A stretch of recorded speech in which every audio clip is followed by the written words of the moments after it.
El último héroe del Olimpo. Percy Jackson y los dioses del Olimpo. Libro 5. Escrito por Rick Riordan. Capítulo 1. Me voy de crucero con un montón de explosivos. El fin del mundo dio comienzo cuando un Pegaso aterrizó en el capó de mi coche. Hasta ese momento estaba pasando una tarde perfecta. Oficialmente se suponía que no podía conducir, porque no cumpliría los 16 hasta la semana siguiente, pero mi madre y mi padrastro, Paul, nos llevaron a mi amiga Rachel y a mí a una playa privada de la costa sur. Y Paul nos dejó dar una vuelta con su Toyota Prius. Vale, ya sé lo que estás pensando. ¡Hala! Menuda irresponsabilidad de su parte, bla, bla, bla. Pero la verdad es que a estas alturas, Paul me conoce bastante bien. Me ha visto cortar en rodajas a varios demonios y escapar de un colegio en llamas, así que debió de suponer que conducir un coche unos centenares de metros no era lo más peligroso que había hecho en mi vida. Bueno, el caso es que Rachel y yo íbamos en el coche. Era un caluroso día de agosto. Rachel se había recogido su cabello pelirrojo en una coleta y llevaba una blusa blanca sobre el traje de baño. Siempre la había visto con camisetas raídas y vaqueros pintarrajeados, así que tenía un aspecto tan deslumbrante como 1.000.000 de dracmas de oro. ¡Para ahí!, me dijo de pronto. Lo hice junto a un acantilado que se asomaba al Atlántico. El mar es siempre uno de mis lugares predilectos, pero aquel día estaba especialmente bonito, verde reluciente y liso como un cristal, como si mi padre lo mantuviera en calma para nosotros. Mi padre, por cierto, es Poseidón. Puede hacer cosas así. Bueno, Rachel me sonrió. ¿Qué me dices de la invitación? Ah, sí. Procuré sonar entusiasmado. La cuestión era que me había invitado a pasar 3 días en la casa de verano que su familia tiene en la isla de Saint Thomas. No es que yo reciba muchas invitaciones parecidas. La idea que tenemos en mi casa de unas vacaciones de lujo se reduce a un fin de semana en una cabaña desvencijada de Long Island, con unas cuantas películas alquiladas y un par de pizzas congeladas. Mientras que los padres de Rachel me estaban proponiendo que fuera con ellos al Caribe, nada menos. Además, yo necesitaba con urgencia unas vacaciones. Aquel verano había sido el más duro de mi vida, así que la idea de tomarme un respiro, aunque solo fuera de unos días, resultaba muy tentadora. Sin embargo, se suponía que iba a pasar algo gordo en cualquier momento, y yo estaba de guardia, por si había que emprender una misión. Peor aún, solo faltaba una semana para mi cumpleaños, y había una profecía que afirmaba que ocurrirían cosas terribles cuando cumpliera los 16. «Percy», dijo Rachel, «ya sé que es mal momento, pero siempre lo es para ti, ¿no?» En eso acertaba. «Tengo muchas ganas de ir», le aseguré. «Es solo que... ¿La guerra?», asentí. No me gustaba hablar de ello, pero Rachel estaba al corriente. A diferencia de la mayoría de los mortales, ella podía ver a través de la niebla, el velo mágico que distorsionaba la visión humana. Había visto monstruos y conocido a algunos de los demás semidioses que combatíamos contra los titanes y sus aliados. Incluso había estado presente el verano anterior cuando el señor Cronos, despedazado durante siglos, se había alzado de su ataúd con una nueva forma terrible.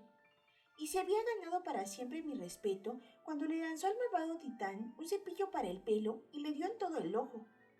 Rachel me puso la mano en el brazo. «Tú piénsalo, ¿vale? Nos vamos dentro de un par de días».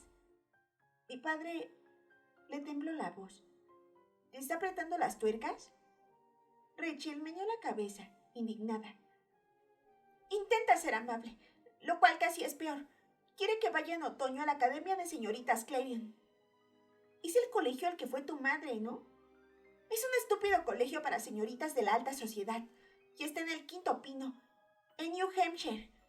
¿Tú me ves a mí en una escuela de señoritas? Reconocí que era bastante absurdo. Rachel estaba metida en proyectos de arte urbano y le gustaba colaborar en los comedores para vagabundos y asistir a manifestaciones del tipo: «Salvemos al chupasabias pechiamarillo», «Un pájaro en vías de extinción», cosas así. Nunca la había visto con un vestido. Costaba imaginársela aprendiendo modales refinados para moverse en las altas esferas. Dio un suspiro. Piensa que, si me trata bien y me colma de atenciones, me sentiré culpable y acabaré cediendo, explicó. ¿Por eso ha accedido a que vaya con vosotros de vacaciones? Sí, pero escucha, Percy, me harías un gran favor. Sería mucho más divertido si vinieras con nosotros. Además, tengo que hablar contigo de una cosa. Se cayó en seco. ¿Tienes que hablar conmigo de una cosa? Repetí. Quiero decir, ¿es tan seria que hemos de ir a Saint Thomas para hablar de ella? Rachel frunció los labios. Mira, olvídalo ahora. Simulemos que somos una pareja. Quiero decir, un par de personas normales que han salido a dar una vuelta. Tenemos el océano delante y es agradable estar juntos. Algo le preocupaba, pero ella sonreía y le ponía al mal tiempo buena cara. El brillo del sol convertía su pelo en una llamarada. Habíamos pasado mucho tiempo juntos aquel verano. No es que yo lo hubiera planeado así, pero cuanto más graves se habían puesto las cosas en el campamento, más ganas tenía de llamarla para tomar distancia y respirar un poco de aire puro. Necesitaba recordarme a mí mismo que seguía existiendo un mundo normal allá afuera, lejos de aquella pandilla de monstruos que querían usarme como saco de boxeo. De acuerdo, una tarde normal y corriente, y un par de personas normales. Ella asintió.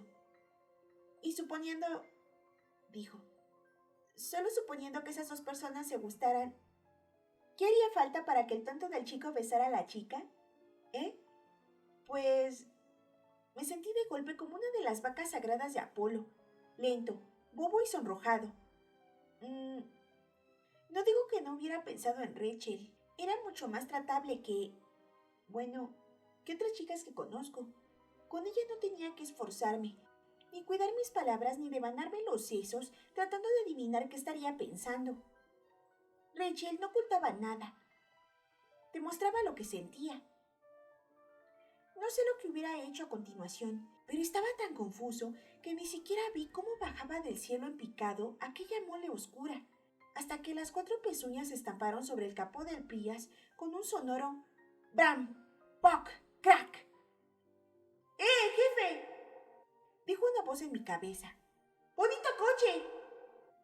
El Pegaso Black Jack era un viejo amigo, así que traté de no enfadarme demasiado por los cráteres que acababa de dejar en el capó, aunque mi padrastro no iba a tomárselo demasiado bien. Black Jack, dije, suspirando. ¿Qué demonios? Entonces vi quién iba montado sobre su lomo y deduje sin más que el día se iba a complicar de verdad. ¿Qué tal, Percy? Charles Beckendorf, el líder de la cabaña de Festo, habría logrado con su aspecto que la mayor parte de los monstruos llamaran a su mamá, muertos de miedo. Era un tipo enorme, con unos potentes músculos desarrollados a base de trabajar todos los veranos en las fraguas. Me sacaba 2 años y era uno de los mejores forjadores de armas del campamento. Construía artilugios mecánicos muy ingeniosos. Hacía solo un mes había colocado una bomba de fuego griego en el lavabo de un autocar que cruzaba el país cargado de monstruos. La explosión se llevó por delante a una legión entera de secuaces de Cronos en cuanto una arpía tiró de la cadena. Beckendorf iba en uniforme de combate, o sea, con yelmo y coraza de bronce, pantalones de camuflaje y espada al cinturón. La bolsa de explosivos la llevaba colgada del hombro. ¿Ya? Le pregunté. Él asintió con aire sombrío. Se me hizo un nudo en la garganta. Sabía que se acercaba el momento. Llevábamos semanas preparándonos, pero había albergado la esperanza de que no llegase a suceder. Rachel miró a Beckendorf. ¡Hola! Hola, soy Beckendorf. Tú debes de ser Rachel. Percy me ha contado... me ha hablado de ti. Ella arqueó una ceja. ¿De veras? ¡Estupendo! Le echó un vistazo a Black Jack, que pateaba con sus cascos la plancha del capó. Bueno, chicos, deduzco que tenéis que iros a salvar el mundo. Más o menos. Asintió Beckendorf. Miré a Rachel, con gesto de impotencia.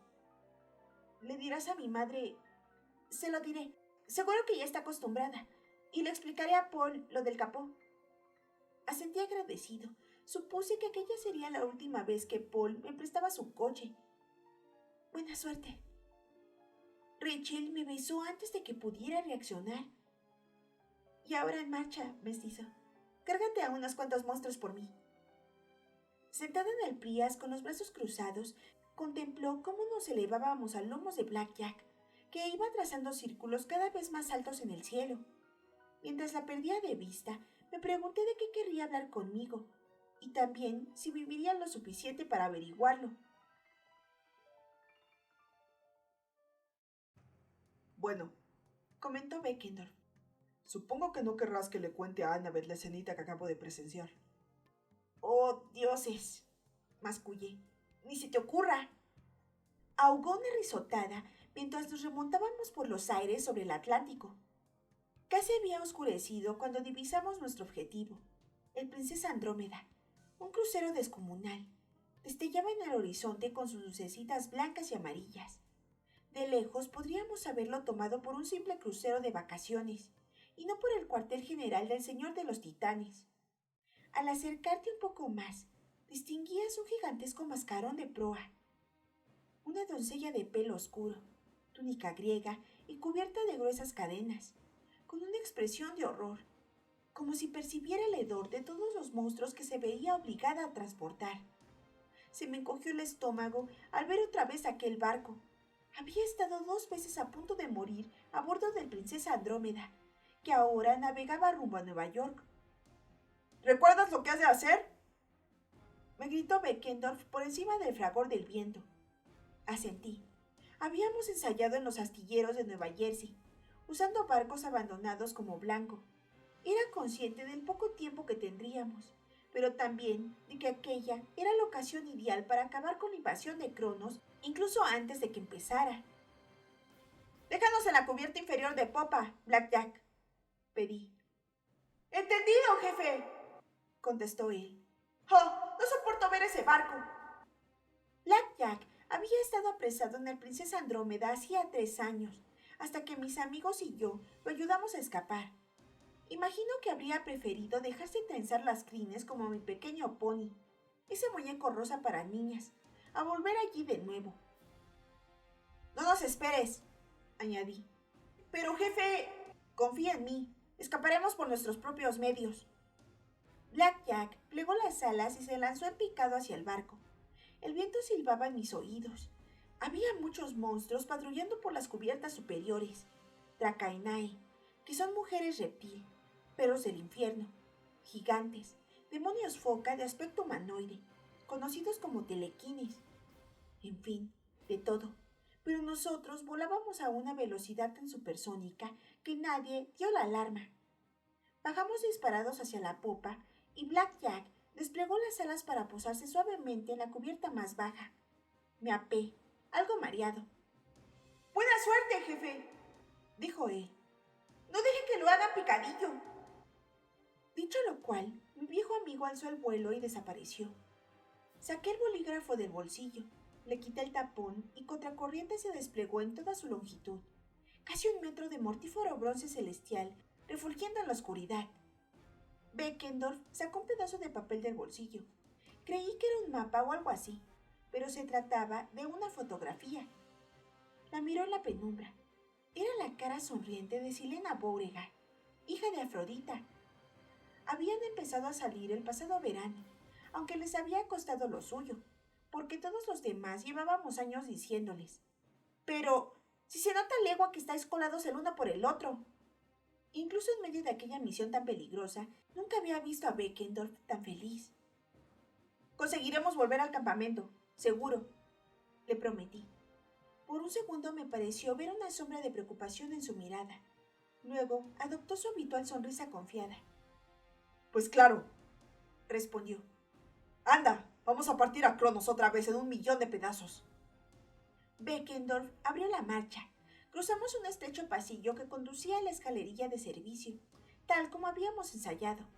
Pero nos quedamos paralizados al oír una conversación por encima de nuestras cabezas. «Me importa un comino lo que te diga la nariz», gruñó una voz medio humana, medio perruna, un telequín. «La última vez que oliste a mestizo, resultó que era un sándwich de carne». «Los sándwiches de carne son buenos», rezongó la segunda voz. «pero este olor es de mestizo. ¡Seguro! ¡Están a bordo! ¡Bah! Lo que no está a bordo es tu cerebro. Mientras seguían discutiendo, Beckendorf señaló hacia abajo. Descendimos por la escalerilla con sigilo. 2 pisos más abajo, dejamos de oír sus voces. Finalmente llegamos a una escotilla metálica. Beckendorf dijo moviendo solo los labios: sala de máquinas. Estaba cerrada, pero él sacó de la bolsa unas tenazas y partió el cerrojo como si fuese de mantequilla. Dentro zumbaban y vibraban con estruendo una serie de turbinas amarillas del tamaño de silos de grano. En la pared opuesta se alineaban los indicadores de presión y las terminales informáticas. Había un telequín inclinado sobre una consola, pero estaba tan absorto en su trabajo que no advirtió nuestra presencia. Medía 1,5 metros. Tenía pelaje oscuro y lustroso de foca y unos pies pequeños y achaparrados. La cabeza parecía de Doberman, pero sus garras resultaban casi humanas. Gruñía y mascullaba mientras iba tecleando. Quizá estaba enviando mensajes a sus amigos de monsterface.com. Avancé unos pasos y él siguió bruscamente, tal vez oliéndose que pasaba algo raro. Saltó hacia un gran botón rojo de alarma, pero me adelanté y le cerré el paso. Entonces se abalanzó sobre mí con un silbido. Me bastó con un tajo de contracorriente para que explotara y se hiciera polvo. Uno menos, dijo Beckendorf. Quedan unos 5,000. Me pasó un tarro lleno de un espeso líquido verde. Fuego griego. Sin duda, una de las sustancias mágicas más peligrosas del mundo. Luego me lanzó por el aire otro utensilio esencial de los héroes semidioses: cinta de embalar. Fija el tarro encima de la consola, me dijo. Yo me ocupo de las turbinas. Pusimos manos a la obra. Hacía calor y humedad, y enseguida quedamos empapados de sudor. El barco avanzaba ronroneando. Al ser hijo de Poseidón, tengo un perfecto sentido de la orientación en el mar. No me preguntes cómo, pero sabía que estábamos a 40,19 grados norte y 71,90 oeste, y que navegábamos a 18 nudos, lo cual significaba que llegaríamos al alba al puerto de Nueva York. Era nuestra última oportunidad para impedirlo. Acababa de adosar un segundo tarro de fuego griego a los paneles de control cuando oí un estrépito de pasos. Varias criaturas bajaban por la escalerilla de metal y se las oía a pesar del ruido de los motores. Mala señal. Crucé una mirada con Beckendorf. ¿Queda mucho? Demasiado. Le dio unos golpecitos a su reloj, que era nuestro detonador de control remoto. Aún he de conectar el receptor y preparar las cargas. 10 minutos al menos. A juzgar por el ruido de pasos, teníamos unos 10 segundos. Los distraeré, dije. Nos vemos en el punto de encuentro. Percy, deséame suerte. Parecía querer discutir. El plan consistía en entrar y salir sin que nos localizaran. Pero habría que improvisar. Buena suerte, dijo al fin. Me lancé hacia la puerta y salí. Media docena de telequines bajaban ruidosamente por la escalera. Empecé a subir abriéndome paso con contracorriente a tal velocidad que ni siquiera les dio tiempo a soltar un gañido. Continué subiendo y dejé atrás a otro monstruo, que se llevó un susto de muerte al verme. A ese lo dejé vivo para que diese la alarma e hiciera que sus compañeros me persiguieran en lugar de dirigirse a la sala de máquinas. Salí por una puerta a la cubierta 6 y seguí corriendo. Estoy seguro de que aquel vestíbulo enmoquetado había sido muy lujoso en su día, pero después de 3 años sufriendo un trasiego diario de monstruos, el empapelado, la moqueta y las puertas de los camarotes se veían tan llenos de arañazos y babas que aquello parecía el gaznate de un dragón. Y sí, por desgracia, hablo por experiencia. En mi primera visita al Princesa Andrómeda, mi viejo enemigo Luke tenía a bordo para disimular unos cuantos turistas, completamente aturdidos y cegados por la niebla, para que no descubrieran que estaban en un barco infestado de monstruos. Ahora no había rastro de turistas. Me horrorizó pensar lo que podía haberles sucedido, pero dudaba que les hubieran permitido volver a casa con sus ganancias en el bingo. Llegué a la Galería Promenade, un centro comercial que ocupaba el centro del navío, y frené en seco. En medio del patio había una fuente, y en ella, agazapado, un cangrejo gigante. No gigante, como los cangrejos de oferta que venden en los chiringuitos de la playa. No, quiero decir tan gigantesco que apenas cabía en la fuente. El cuerpo le sobresalía 3 metros sobre el agua. Tenía el caparazón moteado de azul y verde y unas pinzas más largas que mi propio cuerpo. Si alguna vez te has fijado en la boca de un cangrejo, toda espumajosa, con unos bigotes asquerosos y unas fauces que no paran de dar bocados, ya te imaginarás que aquella, ampliada 100 veces, no tenía mejor aspecto. Sus ojillos negros repararon en mí con un destello, y advertí inteligencia en su modo de mirarme. Y odio. Que yo fuera hijo del dios del mar no iba a darme puntos ante el señor cangrejo. ¡Shh! Silbó, mientras la boca se le llenaba de espumarajos. El olor que exhalaba era como el de un cubo de basura lleno de raspas de pescado expuesto al sol una semana. Las alarmas habían empezado a aullar. Muy pronto tendría compañía en abundancia. No podía quedarme quieto. Cangrejito! Me deslicé por el borde del patio. Solo estoy aquí de paso. El bicho se revolvió con increíble agilidad. Salió de la fuente y vino hacia mí, abriendo y cerrando las pinzas amenazadoramente. Me precipité al interior de una tienda de regalos, derribando un colgador entero de camisetas. Una pinza hizo añicos la vidriera y rastreó el local. Salí a toda velocidad, casi sin resuello, pero el señor cangrejo dio media vuelta y me siguió. ¡Allí! Gritó alguien desde lo alto de una galería. ¡Un intruso! Si pretendía distraer a los monstruos, lo había logrado, pero no era allí donde yo quería combatir. Si me atrapaban en el centro del barco, acabaría entre las fauces del cangrejo. El diabólico crustáceo se abalanzó sobre mí. Le di un mandoble con contracorriente, cercenándole la punta de la pinza.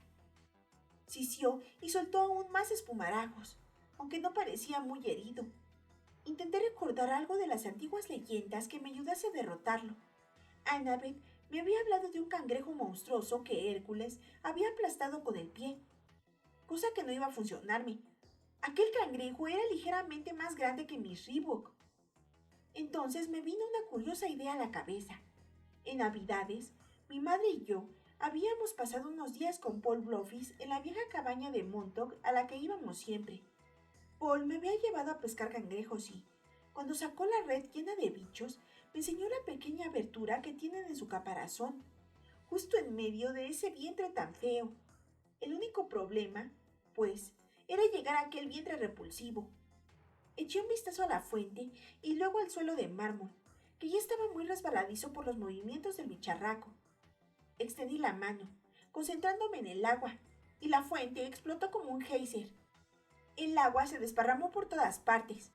Llegó hasta el 3er piso, empapando los ascensores y las galerías que asomaban al patio, y mojando también los escaparates de las tiendas. Al cangrejo le daba igual. A él le encantaba el agua. Se me acercó de lado, chasqueando las pinzas y emitiendo aquel siseo diabólico. Me precipité hacia él, gritando con todas mis fuerzas. ¡Ah! Justo antes de que chocáramos, me tiré al suelo al estilo de un jugador de béisbol y resbalé en el suelo de mármol por debajo de la criatura. Era como deslizarse bajo la panza de un camión de 10 toneladas. Lo único que tenía que hacer el cangrejo era sentarse y aplastarme. Pero, antes de que comprendiera lo que sucedía, hundí contracorriente en el orificio de su caparazón. Solté la espada y salí a rastras por detrás. El monstruo se estremeció y silbó enloquecido. Sus ojos se disolvieron. El caparazón se le puso rojo mientras sus entrañas se volatilizaban y, finalmente, la cáscara vacía se desmoronó con gran estruendo. No tenía tiempo de admirar mi hazaña. Corrí hacia la escalera más cercana mientras por todas partes aparecían monstruos y semidioses que daban órdenes a gritos y se ajustaban las correas de sus armas. Llevaba las manos vacías. Contracorriente reaparecería mágicamente en mi bolsillo tarde o temprano, pero por ahora estaba atascada bajo el chasis del cangrejo y no podía entretenerme en recuperarla. En el relleno de la octava cubierta me salieron al paso un par de Dracaenae. De cintura para arriba eran mujeres con la piel verde y escamosa, con ojos amarillos y lengua bífida. De cintura para abajo tenían 2 serpientes en lugar de piernas. Llevaban lanza y red, y sabía por experiencia que las manejaban con destreza. ¿Qué es esto?, sisió una. ¡Un trofeo para Cronos! No estaba de humor para un duelo de sarcasmos. Me fijé en una maqueta del barco, plantada allí en medio. Supongo que para orientarse, como los carteles de «Usted está aquí». La arranqué de cuajo del pedestal y se la lancé a la primera Dracaena. El barco le dio en plena cara y la derribó. Salté por encima de ella, agarré la lanza de su compañera, tiré con fuerza al tiempo que giraba y la estampé contra la puerta del ascensor. Luego seguí corriendo hacia la proa. ¡Atrapadlo!, gritaba la Dracaena, furiosa. Oí ladridos de perros del infierno. Una flecha silbó a mi lado y se incrustó en la pared de caoba de la escalera. Me tenía sin cuidado el peligro. La cuestión era mantener a los monstruos alejados de la sala de máquinas y darle tiempo a Beckendorf. Seguí subiendo los peldaños de 3 en 3 y me encontré a un chico que bajaba corriendo. Parecía que acabara de despertarse y solo tenía puesta la armadura a medias. Desenvainó la espada y gritó: ¡Por Cronos! Pero sonó más asustado que agresivo. Tendría unos 12 años, los mismos que yo la primera vez que llegué al campamento mestizo. Esta idea me deprimió. A aquel chaval le habían hecho un lavado de cerebro. Estaban adestrándolo para que odiase y combatiera a los dioses simplemente por haber nacido como un olímpico a medias. Cronos lo manipulaba, pero lo cierto era que el chico me consideraba su enemigo. No pensaba herirlo. Con él ni siquiera necesitaba un arma. Esquivé el golpe que me lanzó, lo agarré de la muñeca y lo aplasté contra la pared. La espada se le escurrió de la mano y rodó tintineando por los escalones.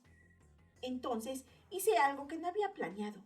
Seguramente era una estupidez, porque ponía en peligro nuestra misión, pero no pude evitarlo. «Si quieres seguir vivo», le dije, «sal del barco ahora mismo. Díselo a los demás semidioses». Le propiné un empujón y lo mandé dando tumbos al siguiente rellano. Luego seguí subiendo. Me asaltaron malos recuerdos al ver un pasillo que discurría junto a una cafetería.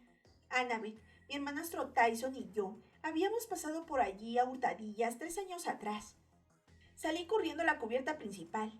Por el lado de babor, el cielo pasaba ya del púrpura al negro. Había una piscina deslumbrante situada entre 2 grandes torres de cristal, con terrazas y restaurantes situados a distintos niveles, pero todo parecía misteriosamente desierto. Solo tenía que cruzar al otro lado y bajar por la escalera que llevaba a la pista de helicópteros. Nuestro punto de encuentro en caso de emergencia. Con un poco de suerte, Beckendorf se reuniría allí conmigo. Saltaríamos al mar, donde mis poderes acuáticos nos protegerían, y detonaríamos las cargas explosivas cuando estuviéramos a 500 metros.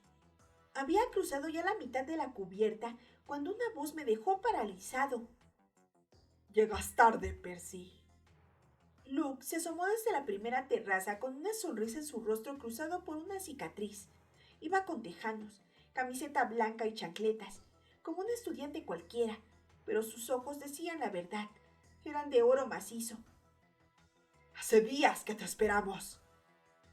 Al principio sonaba normal, como Luke, pero después su cara se contrajo y todo él se estremeció de pies a cabeza como si acabara de tragarse un brebaje asqueroso. Su voz se hizo más grave, más antigua y poderosa. La voz del titán, del señor Cronos. Sus palabras, afiladas como una hoja de acero, me provocaron escalofríos. «Vamos, inclínate ante mí». «Sí, ya, lo tienes claro», mascullé. Como respondiendo a una señal, un regimiento de gigantes lestrigones se apostó a ambos lados de la piscina, cada uno de 2,5 metros de estatura, con brazos tatuados, armadura de cuero y porras erizadas de pinchos.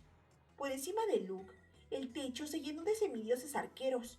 Los perros del infierno saltaron de la terraza de enfrente y se acercaron gruñendo. En cuestión de segundos me encontré rodeado. Una encerrona. Era imposible que se hubieran dispuesto en formación tan deprisa, a menos que supieran que iba a presentarme. Levanté la vista hacia Luke. La sangre me bullía de furia. No sabía si la conciencia de Luke continuaba viva en el interior de aquel cuerpo. Quizás sí, por aquella forma de cambiar de voz. O quizás solo era Cronos, que estaba adaptándose a su nueva forma. Me dije que no importaba. Luke había sido un tipo retorcido y maligno mucho antes de que Cronos se apoderase de él. Una voz susurró en mi interior. Tendré que luchar con él tarde o temprano. ¿Por qué no ahora? Según la gran profecía, a los 16 años yo tomaría una decisión que salvaría o destruiría el mundo. Solo faltaba una semana para que los cumpliera. ¿Por qué no hacerlo ya? Si de verdad tenía en mí ese poder, ¿qué importaba una semana más o menos? Podía acabar allí mismo con la amenaza derrotando a Cronos. ¿Qué diablos? Ya había luchado otras veces con dioses y monstruos. Como si me leyera el pensamiento, Luke sonrió. No, no era él, era Cronos. Debía tenerlo presente. Ven aquí, Dijo. si te atreves. La horda de monstruos se abrió en dos. Ascendí por la escalera con el corazón desbocado. Estaba casi seguro de que alguno me apuñalaría por la espalda, pero me dejaron pasar. Me palpé el bolsillo y descubrí que el bolígrafo ya estaba allí. Lo destapé y contracorriente creció hasta adoptar su apariencia de espada. El arma de Cronos surgió sin más en sus manos. Una guadaña de 2 metros, la mitad de bronce celestial y la otra mitad de acero mortífero. Se me aflojaron las rodillas, pero antes de que pudiera pensármelo mejor, arremetí contra él. El tiempo se ralentizó. Quiero decir, literalmente, Cronos tenía ese poder. Tuve la sensación de que me movía a través de un fluido espeso como la miel. Los brazos me pesaban. Apenas podía alzar la espada. Cronos sonrió, revoleando su guadaña a velocidad normal y aguardando a que yo me arrastrara penosamente hacia una muerte segura. Traté de combatir su magia. Me concentré en el mar que me rodeaba, la fuente de mi poder. Había aprendido a canalizarlo a lo largo de los años, pero ahora no sucedía nada. Di otro paso lentísimo. Los gigantes me abucheaban. Las Dakainae soltaban una risa sibilante. ¡Océano! Supliqué para mis adentros. Si puede ser hoy, mejor que mañana. Súbitamente, el barco dio un bandazo, derribando a los monstruos. 15.000 litros de agua salada se alzaron de golpe de la piscina, empapando a todos los que estábamos en cubierta. El remojón me revitalizó y rompió el hechizo temporal, cosa que aproveché para lanzarme a la carga. Ataqué a Cronos con la espada en ristre, pero seguía siendo demasiado lento para él. Además, cometí el error de mirarlo a la cara de Luke, un tipo que había sido amigo mío en otra época. Por mucho que lo odiara, me resultaba difícil matarlo. Por su parte, Cronos no tenía dudas y me lanzó un golpe de guadaña. Retrocedí de un salto. La maligna cuchilla no me tocó por los pelos, pero rajó la cubierta justo entre mis pies. Asistí a Cronos una patada en el pecho y retrocedió tambaleante. Pero era mucho más pesado de lo que habría sido Luke, y fue casi como darle una patada a un frigorífico. Cronos me lanzó otro viaje con su guadaña. Lo intercepté con contracorriente, pero el golpe era tan poderoso que solo lo desvié.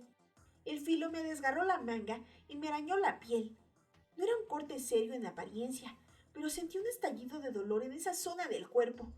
Recordé lo que había dicho un demonio marino sobre la guadaña. ¡Cuidado, idiota! Al menor contacto, esa hoja te arrancará el alma. Ahora comprendía lo que quería decir. No solo perdía sangre, noté que se me iban la fuerza y la voluntad, incluso mi identidad. Retrocedí dando tumbos, agarré la espada con la mano izquierda y me balanceé a la desesperada sobre él. Debería haberlo atravesado de parte a parte, pero la hoja resbaló por su estómago como si fuese de mármol. No era posible que hubiera resistido una estocada así. Cronos soltó una risotada. Una pobre actuación, Percy Jackson. Según me dice Luke, nunca has sido rival para él con la espada. Empezaba a ver borroso. No me quedaba mucho tiempo. Luke tenía muchos humos y una cabeza muy dura, dije. Pero al menos aquella cabeza era suya. Una lástima tener que matarte ya, murmuró pensativo, antes de desarrollar todo el plan. Me habría encantado ver tu expresión de horror cuando entendieras cómo voy a destruir el Olimpo. Nunca conseguirás llevar este barco a Manhattan. Me palpitaba el brazo y manchas negras revoloteaban en mi campo visual. ¿Y eso por qué, según tú? Sus ojos dorados estellaron. Su rostro, el de Luke, parecía una máscara inhumana iluminada desde atrás por un poder maligno. Tal vez estás pensando en tu amigo y en los explosivos. Bajó la vista a la piscina. ¡Nakamura!, llamó. Un adolescente con armadura griega completa se abrió paso entre la multitud. Un parche negro le cubría el ojo izquierdo. Lo conocía, desde luego. Era Ethan Nakamura, el hijo de Némesis. El pasado verano yo le había salvado la vida en el laberinto y, a cambio, el muy sinvergüenza había contribuido a devolverle la vida a Cronos. «Un éxito completo, mi señor», declaró Ethan. «Lo hemos encontrado tal como nos indicasteis». De una palmada, y un par de gigantes se adelantaron pesadamente arrastrando a Charles Beckendorf. Casi se me paró el corazón. Mi compañero tenía un ojo a la funerala y la cara y los brazos llenos de cortes. Ya no llevaba armadura y la camisa le había quedado hecha jirones. ¡No!, aullé. Beckendorf me miró a los ojos y luego se echó un vistazo a la mano, como si intentara decirme algo. Su reloj. No se lo habían quitado. No sabían qué era el detonador. ¿Sería posible que los explosivos ya estuvieran instalados? No, no podía ser. Seguramente los monstruos los habían desactivado en el acto. «Lo hemos encontrado cuando pretendía colarse en la sala de máquinas», dijo uno de los gigantes. «¿Ya podemos devorarlo?» «Un momento». Cronos miró a Ethan, frunciendo el entrecejo. «¿Seguro que no ha colocado los explosivos?» «Iba hacia la sala de máquinas, mi señor». «¿Cómo lo sabes?» Ethan se removió incómodo. Caminaba hacia allí, y nos lo ha dicho. Todavía tiene la bolsa llena de explosivos. Empecé a deducir lo ocurrido. Beckendorf los había engañado. Al comprender que iban a capturarlo, había dado media vuelta para despistarlos.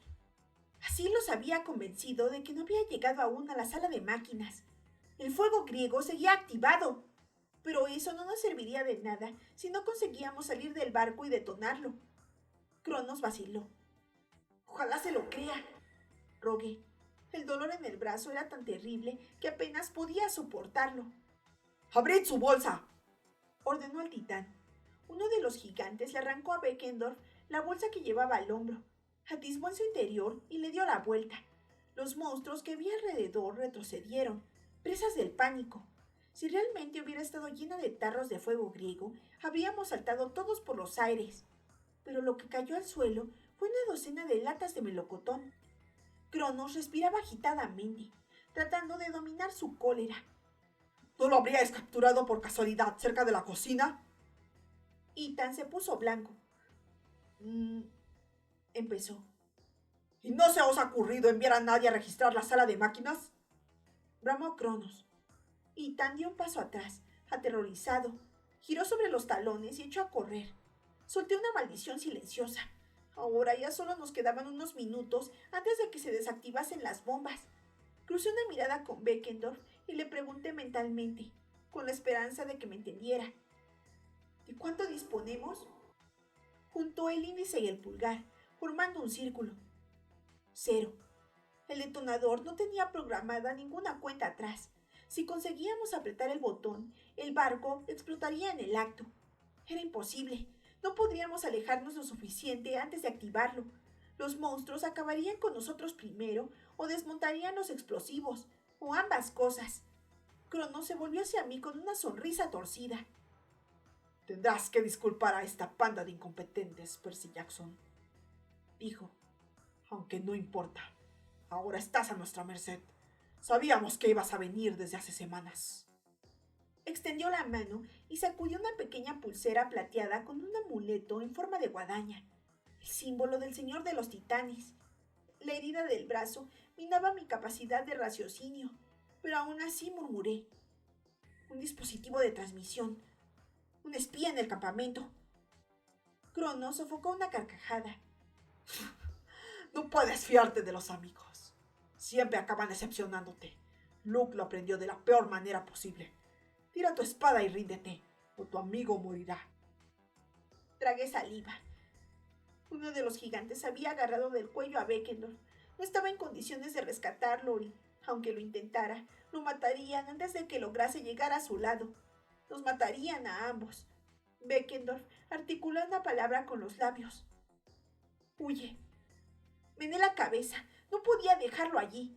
El segundo gigante todavía estaba hurgando entre las latas de melocotón, de modo que Beckendorf tenía el brazo izquierdo libre. Lentamente lo alzó hacia el reloj que llevaba en la derecha. Quise gritar ¡No! Y entonces una de las Dracaenae que estaba abajo, junto a la piscina, dijo con su voz sibilante: ¿Qué está haciendo? ¿Qué es esa cosa de su muñeca? Beckendorf cerró los párpados y se llevó la mano al reloj. No me quedaba otra alternativa. Le arrojé a Cronos mi espada como si fuera una jabalina.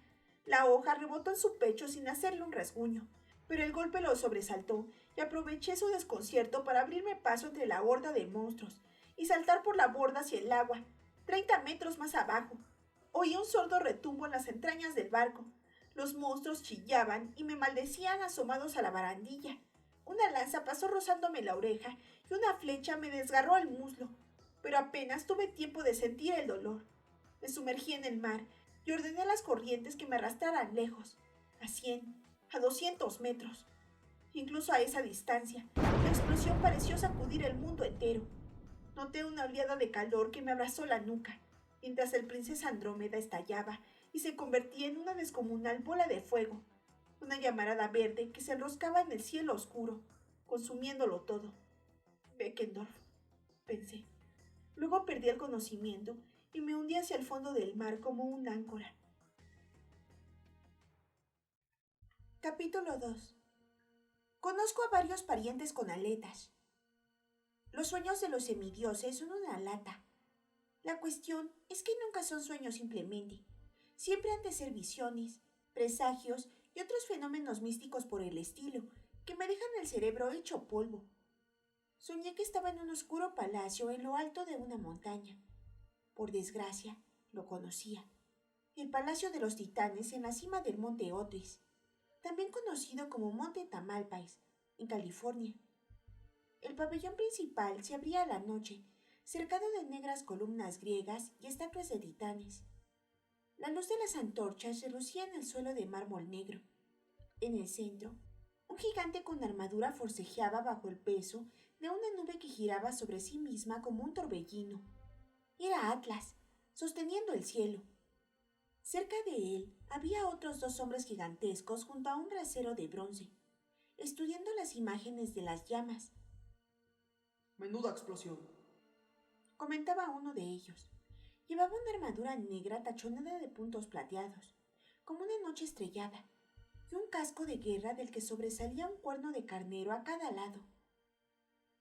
No importa, Decía el otro, un titán con una túnica de oro y unos ojos tan dorados como los de Cronos. Todo su cuerpo fulguraba. Me recordaba a Apolo, dios del sol, pero el resplandor del titán era más chillón y su expresión infinitamente más cruel. Los dioses han respondido al desafío. Pronto serán destruidos. Las imágenes de las llamas eran muy confusas. Tormentas terribles, edificios que se desmoronaban, mortales enloquecidos de terror. Yo iré al este a organizar nuestras fuerzas. Decía el titán dorado. Tú, Críos, permanecerás aquí, vigilando el monte Otris. El tipo de los cuernos de carnero emitía un gruñido. Siempre me tocan las tareas más idiotas. Señor del sur, señor de las constelaciones. Y ahora resulta que de hacerle de niñera a Atlas mientras tú te quedas la parte más divertida. Bajo el torbellino de nubes, Atlas soltaba un bramido agónico. ¡Sacadme de aquí, maldito seas! ¡Soy tu mejor guerrero!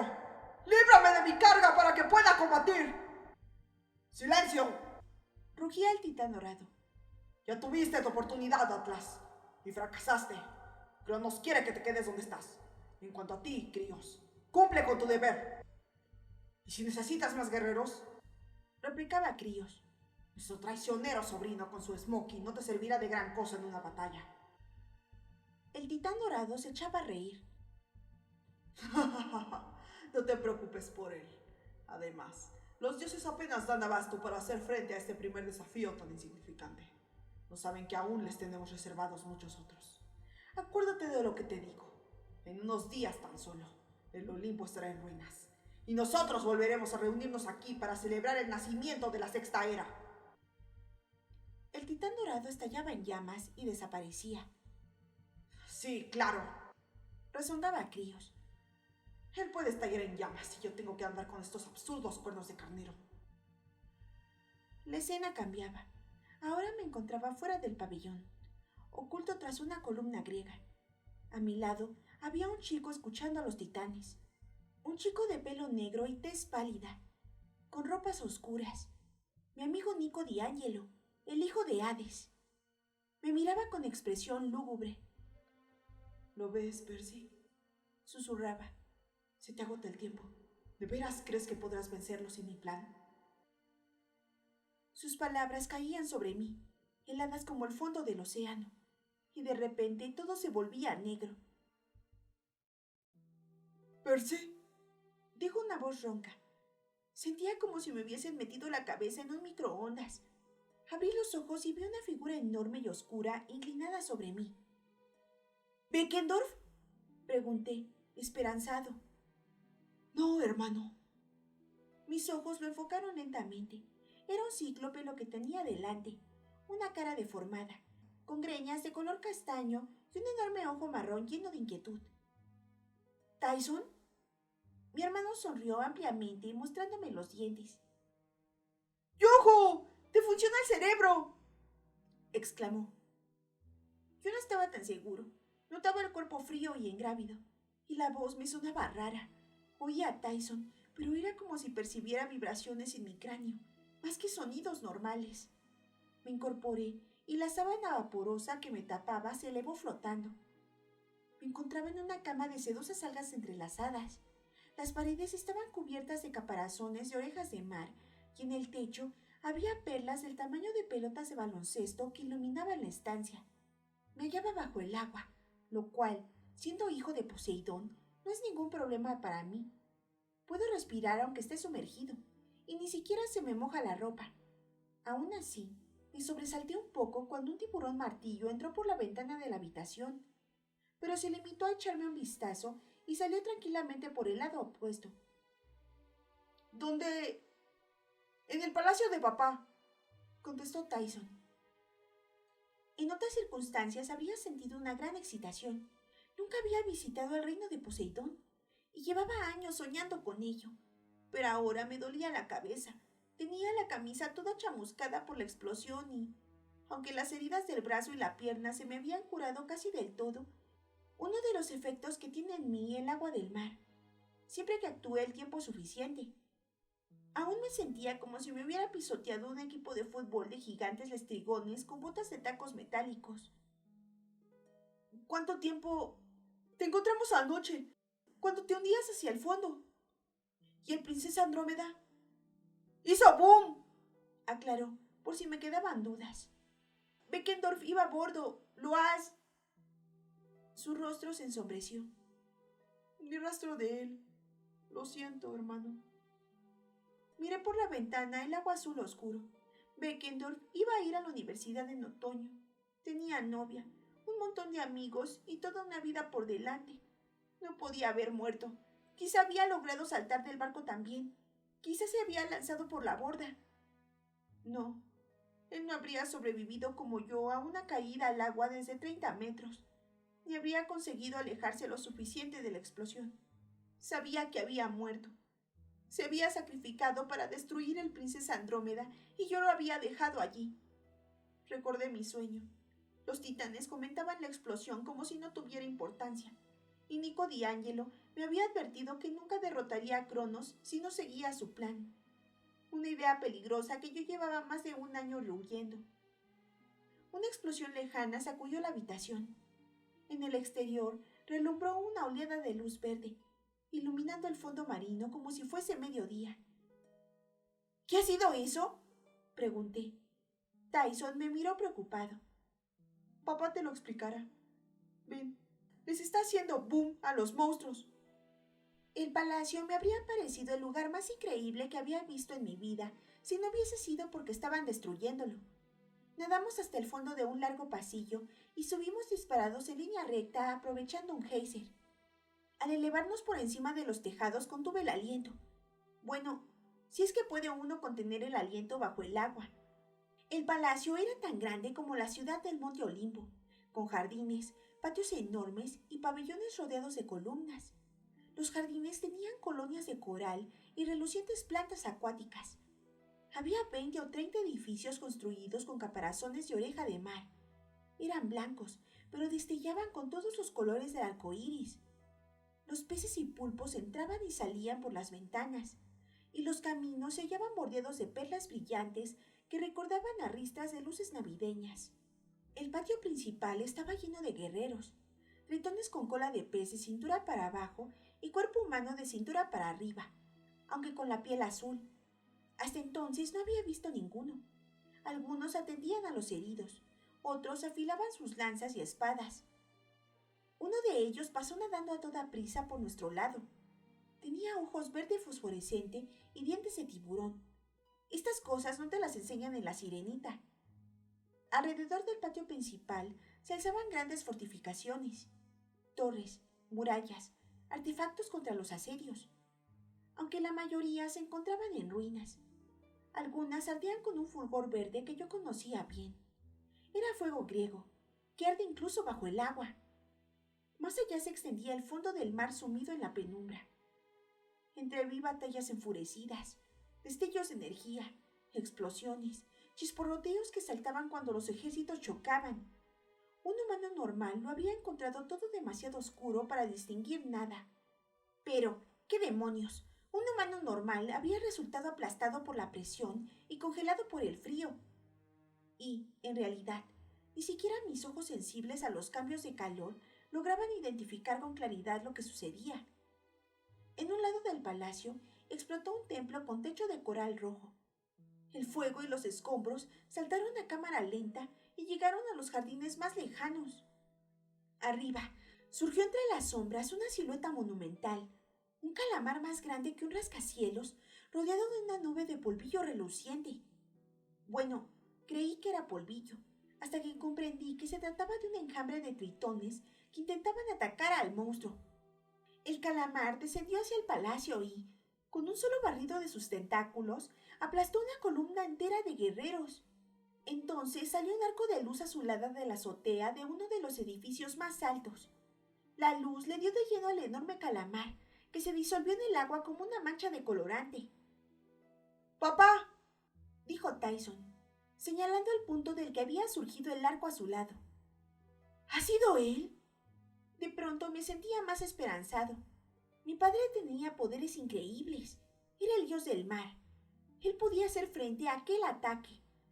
Y quizá me dejara echarle una mano.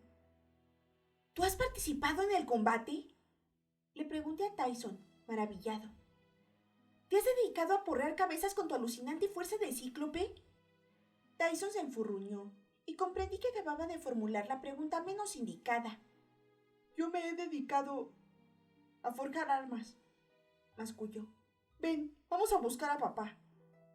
Ya sé que esto le sonará un poco raro a la gente con padres normales, pero yo solo había visto a mi padre 4 o 5 veces en mi vida, y siempre durante unos minutos. Los dioses griegos no son precisamente de los que asisten sin falta a los partidos de baloncesto de sus hijos. Aún así, pensaba que reconocería a Poseidón a primera vista. Me equivocaba. La azotea del templo, un espacio enorme y abierto, se había convertido en el centro de mando. En el suelo había un mosaico con un mapa de gran exactitud de los terrenos del palacio y el océano circundante. Pero el mosaico se movía. Los azulejos de colores que representaban a los distintos ejércitos y monstruos marinos se iban desplazando a medida que los contendientes cambiaban de posición, y los edificios que se desmoronaban en la realidad también se venían abajo en la imagen. De pie, alrededor del mosaico, estudiando la batalla con toda seriedad, había un curioso elenco de guerreros. Aunque ninguno se parecía a mi padre. Yo buscaba un tipo musculoso, de piel bronceada y barba negra, vestido con bermudas y una camisa hawaiana. Pero no había nadie con ese aspecto. Uno de los tipos era un tritón con 2 colas de pez en lugar de una. Tenía la piel verde y la armadura tachonada de perlas. El pelo oscuro lo llevaba en una cola y parecía joven, aunque siempre resultaba difícil decirlo con los no humanos. Pueden tener 3 años o 1000, nunca se sabe. A su lado había un viejo con una poblada barba blanca y el pelo gris. La armadura de combate parecía pesarle. Tenía los ojos verdes y las típicas arruguitas que se forman de tanto sonreír, aunque ahora no sonreía. Estudiaba el mapa apoyado en un báculo de metal. A su derecha había una mujer muy guapa con armadura verde y larga cabellera negra, y tenía unos pequeños cuernos muy raros, similares a pinzas de cangrejo. También había un delfín, uno normal, aunque examinaba atentamente el mosaico. Delfín, Dijo el viejo. envía a Palemón y su legión de tiburones al frente occidental. Debemos neutralizar a esos leviatanes. El delfín respondió con un par de chillidos, pero pude entenderlo. Sí, mi señor. Luego se alejó a gran velocidad. Miré consternado a Tyson y luego de nuevo al viejo. Parecía imposible, pero... ¿Papá? balbucé. Él levantó la vista. Reconocía el brillo de sus ojos, pero su rostro, en cambio, parecía haber envejecido 40 años. Hola, Percy. ¿Qué te ha pasado? Tyson me dio un codazo. Se puso a menear la cabeza con tanto ímpetu que casi temí que se la dislocara, pero Poseidón no parecía ofendido. No pasa nada, Tyson, dijo. Disculpa mi aspecto, Percy. La guerra me ha afectado mucho. Pero... si eres inmortal, musité. Puedes tener el aspecto que quieras. Yo reflejo el estado de mi reino, repuso. Y ese estado ahora mismo es bastante lamentable. Voy a presentarte, Percy. Me temo que acabas de cruzarte con mi lugarteniente Delfín, dios de los delfines. Esta es mi esposa, Anfítrite. Querida. La mujer de la armadura verde me lanzó una mirada gélida. Perdonadme, mi señor, dijo. Me necesitan en la batalla. Y se alejó nadando. Me sentí bastante incómodo, aunque imagino que ella no pudo evitarlo. Nunca me había parado a pensarlo, pero sabía que mi padre tenía una esposa inmortal, y todos sus romances con mortales, incluida mi madre, bueno, no debían de hacerle mucha gracia a Anfítrite. Poseidón carraspeó. Sí, en fin. Y este es mi hijo, Tritón, añadió. Mi otro hijo. Tu hijo y heredero. Lo corrigió el tipo de color verde. Sus dos colas de pescado se agitaban de un lado para otro. Me dedicó una sonrisa, pero no había en sus ojos nada amistoso. Hola, Perseus Jackson. ¿Por fin has venido a ayudar? Me lo dijo como si yo fuese un remolón o un perezoso. Si es posible ruborizarse bajo el agua, probablemente me ruboricé. Dime qué tengo que hacer, repliqué. Tritón sonrió como si le hiciese gracia mi respuesta, como si yo fuera un perro simpático que acabara de soltar un ladrido. Luego se volvió hacia Poseidón. Voy a encargarme de la primera línea, padre. No te preocupes, yo no te fallaré. Le hizo a Tyson una inclinación educada. ¿Por qué a mí no? Y se alejó por el agua velozmente. Poseidón soltó un suspiro y alzó su báculo, que se transformó en su arma habitual. Un enorme tridente cuyas puntas refulgían con una luminosidad azul. El agua hervía alrededor a causa de la energía que desprendían. Perdona, me dijo. Una inmensa serpiente marina apareció por encima de nuestras cabezas y descendió hacia nosotros con un movimiento en espiral. Era de un anaranjado brillante y su boca llena de colmillos parecía capaz de tragarse un yate entero. Sin levantar apenas la vista, Poseidón apuntó con su tridente y le disparó un rayo de energía azul. ¡Pum! El monstruo estalló en 1.000.000 de pececillos de colores, que se alejaron aterrorizados. Mi familia está muy nerviosa, prosiguió él, como si nada. La batalla contra Océano no va nada bien. Me señaló el borde del mosaico y dio unos golpecitos con la punta del tridente en la imagen de un tritón mucho mayor que los demás, provisto de cuernos de toro. Parecía conducir un carro arrastrado por cangrejos de agua dulce y, en lugar de espada, empuñaba una serpiente viva. ¡Océano!, repetí, hurgando en mi memoria. ¿El titán del mar? Poseidón asintió. En la primera guerra entre dioses y titanes se mantuvo neutral, pero Cronos la ha convencido para que luche de su lado. Cosa que, en fin, no es muy buena señal. Océano no se comprometería si no estuviera seguro de elegir el bando ganador. Tiene un aspecto estúpido, comenté, procurando parecer optimista. Vamos, ¿a quién se le ocurre esgrimir una serpiente? Papá le retorcerá con sus manos y le hará 4 nudos, dijo Tyson, muy convencido. Poseidón sonrió, pero parecía cansado. Agradezco vuestra fe. Llevamos ya casi un año en guerra. Mis poderes están sobrecargados, y él sigue encontrando nuevas fuerzas que lanzar sobre mí. Monstruos marinos tan antiguos que ya había olvidado que existían. Oí a lo lejos una explosión, más o menos a 1 kilómetro de distancia. Una montaña de coral se desintegró bajo el peso de 2 seres gigantescos. Apenas podía distinguir sus siluetas. Uno era una langosta, el otro un gigante humanoide semejante a un cíclope, pero provisto de una infinidad de miembros. Primero creí que llevaba adosados un montón de pulpos gigantes, pero eran sus propios brazos, un centenar de brazos que se agitaban y combatían a la vez. ¡Briares!, grité. Me alegraba de verlo, aunque daba la impresión de estar tratando de salvar el pellejo. Era el último de su especie, un centímano, primo directo de los cíclopes. Lo habíamos rescatado el pasado verano de la prisión de Cronos y luego se había marchado a ayudar a Poseidón, pero no había vuelto a saber de él. Lucha muy bien, comentó Poseidón. Ojalá tuviera un ejército entero, pero es el único que queda. Briares soltó un bramido furioso, agarró con fuerza a la langosta, que lanzaba golpes e intentaba apresarlo con sus pinzas, y la arrojó desde lo alto de la montaña de coral. La langosta desapareció en la oscuridad y Briares se zambulló tras ella, agitando sus 100 brazos como si fueran las hélices de una lancha motora. Percy, quizá no tengamos mucho tiempo, dijo mi padre. Háblame de tu visión. ¿Has visto a Cronos? Se lo expliqué todo, aunque la voz me flaqueó al contarle lo de Beckendorf. Bajé la vista hacia el patio que teníamos a nuestros pies. Había una multitud de tritones malheridos tumbados en catres de campaña y una larga hilera de montículos de coral que debían de ser tumbas improvisadas.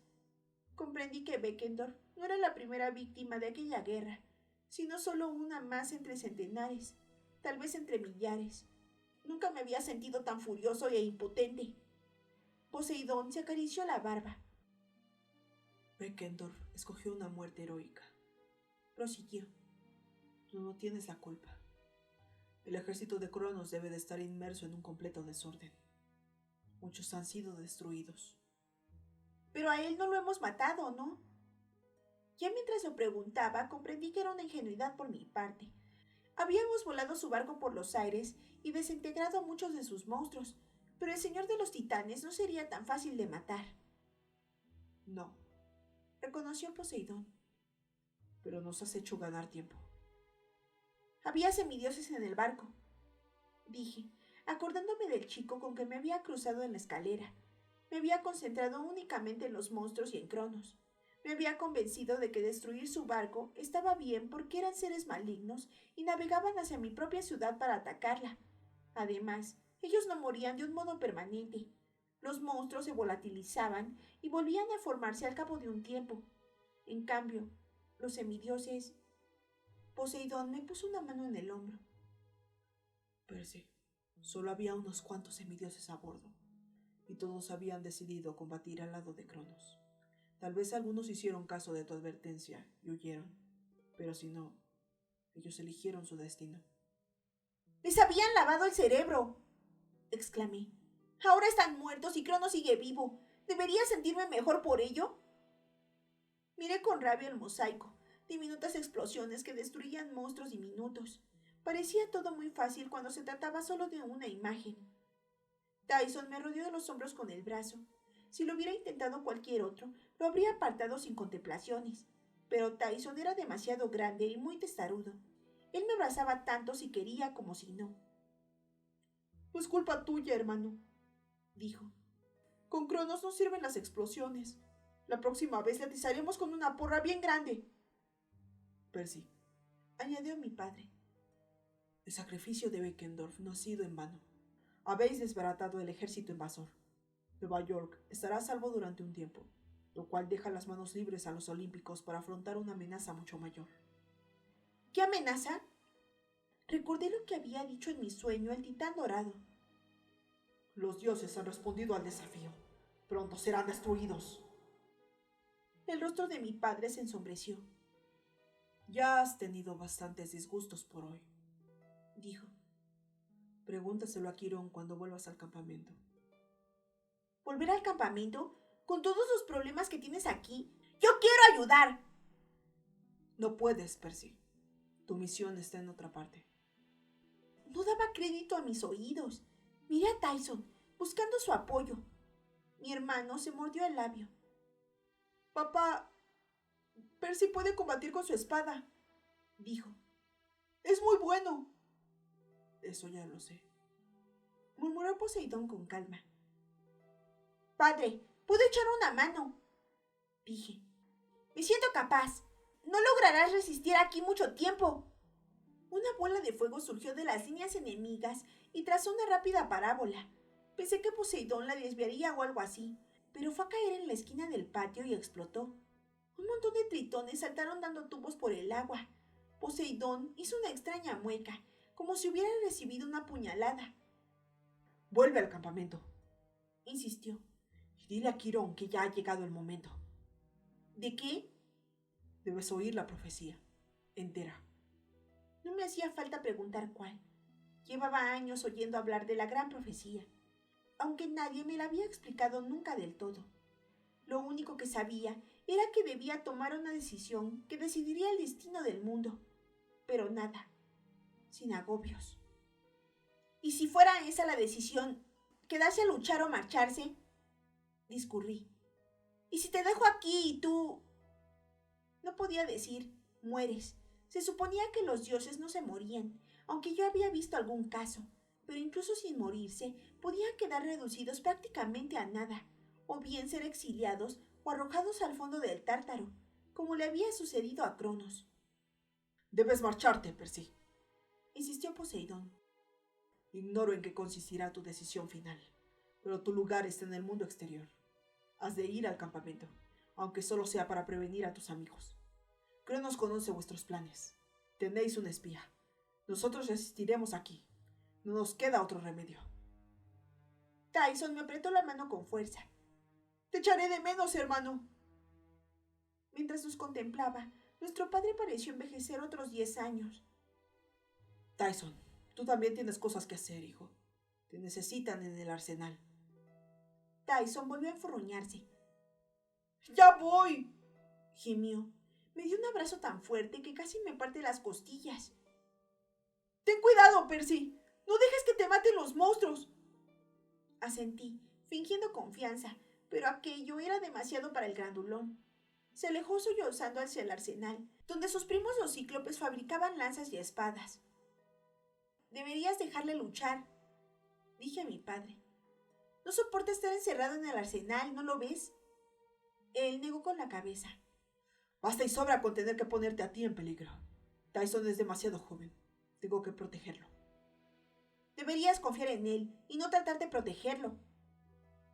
Sus ojos llamearon un instante y pensé que había ido demasiado lejos, pero luego bajó la vista hacia el mosaico y se encogió de hombros. En los azulejos, el tritón con el carro tirado por cangrejos se acercaba peligrosamente al palacio. Ya viene Océano, dijo. Debo hacerle frente en el campo de batalla. Hasta entonces, nunca había sentido temor por un dios, pero no veía cómo podía arreglárselas para vencer a aquel titán. Resistiré, prometió Poseidón. No entregaré mis dominios. Solo dime una cosa, Percy. ¿Aún tienes el regalo de cumpleaños que te di? Asentí y le mostré mi collar. Tenía una cuenta por cada verano pasado en el campamento mestizo, pero desde el año anterior también llevaba colgado del cordón $1 de arena, que es un caparazón plano y redondo de erizo. Mi padre me lo había dado al cumplir 15 años. Aquel día me había dicho que yo sabría cuándo gastarlo, pero aún no había descubierto a qué se refería. Lo único seguro era que no entraba en las máquinas de la cafetería del colegio. Se acerca el momento, aseguró. Con un poco de suerte, nos veremos la semana que viene, el día de tu cumpleaños, y lo celebraremos como es debido. Sonrió y, por un instante, me pareció atisbar el brillo de siempre en sus ojos. Entonces toda la zona del mar que teníamos delante se oscureció, como si se avecinara una tormenta. Hubo un retumbo de truenos, cosa que parecía imposible bajo el agua. Se notaba la proximidad de una presencia inmensa y glacial. Una oleada de miedo se propagó entre las tropas que se hallaban a nuestros pies. Debo adoptar mi verdadera forma divina, dijo Poseidón. Vete, y buena suerte, hijo mío. Habría deseado darle ánimos, abrazarlo o algo así, pero no debía entretenerme. Cuando un dios adopta su verdadera forma, la energía que desprende es tal que cualquier mortal se desintegraría con solo mirarlo. Adiós, padre, acerté a decir. Di media vuelta y pedí a las corrientes que me ayudaran. El agua se remolinó en torno a mí y me impulsó hacia la superficie a una velocidad que habría hecho estallar como un globo a cualquier humano normal. Miré atrás, pero lo único que vi fueron los destellos verdes y azules que saltaban mientras mi padre combatía con el titán. El mar mismo se encontraba desgarrado entre los dos ejércitos.